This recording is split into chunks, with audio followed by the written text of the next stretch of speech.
साल प्रोग्राम में करप्शन की बाधा गर्म थी वही औरतन की तजलील थियण लगी। औरतूं दरवाजे ते बी शाम जो मोटियो वञनि पर खेनि कार्ड नथो मिले। हुकूमत पाकिस्तान तरफां गरीब मिस्किन की मदद लाइ आयल इनकम प्रोग्राम विसास प्रोग्राम में करप्शन की बाधा गर्म थी वई। एजेंट सरगर्म थी विया। ऑफिस की खुफिया गेट तां रिश्वत ॾींदड़ खे कार्ड मिलण लगा। ऑफिस में मौजूद अमले साफ़िन के अंदर अची सूरत खां रोके छॾियो। विसास प्रोग्राम ऑफिस के गेट ॿाहिरि बीठल औरत मसमात सलमा ज़ीनत शबाना शुगुफ्ता ऐं ॿियनि ॿुधायो त गुज़िरियल 6 ॾींहंनि खां असां हिन ऑफिस जा धिका झले रहिया आहियूं पर असांखां रिश्वत घुरी थी वञे पर असां ग़रीब मिस्किन आहियूं तॾहिं असां रिश्वत नथा ॾेई सघूं। असांखे कार्ड नथो मिले। हिननि चयो त अंदरि वेठल अमले जा एजेंट ते रिश्वत लाइ सरगर्म आहिनि। हिकु खुफ़िया दरवाज़े मां रिश्वत ॾींदड़नि खे अंदरि घुराए खेनि कार्ड ॾिना पिया वञनि।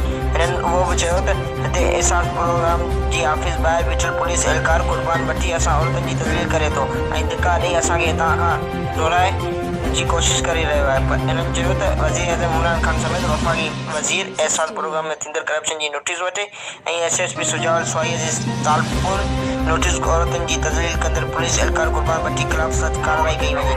Shahbaz Memon shine news Sujawal. असांखे ई बेनज़ीर कार्ड बि कोन्हे जमंदा कोन्हे ऐं रिश्वत ते पिया हलाइनि। असां मिस्किन खे को कोन था फंद माना गेट खोले माइयूं जेके अंदरि सुबुह खां 7 खां वठी वञनि थियूं तिन खे माना शाम जो 5 बजे शरो करे नादरा बंदि कराए रवानो थियूं कनि ऐं जेका पोयां माइयूं अचनि थियूं तिन खां माना फ़ोनिन ते ॿाहिरां ॻाल्हाए उहे 8-10 ॼणियूं अंदरि रवानियूं था कनि। छो था रवानियूं कनि? ऐं कुर्बान जेको पुलिस वारो आहे ॿिया पुलिस वारनि उहे अॼु फज़ीलत सां पिया माइयुनि खे मोकिलीनि।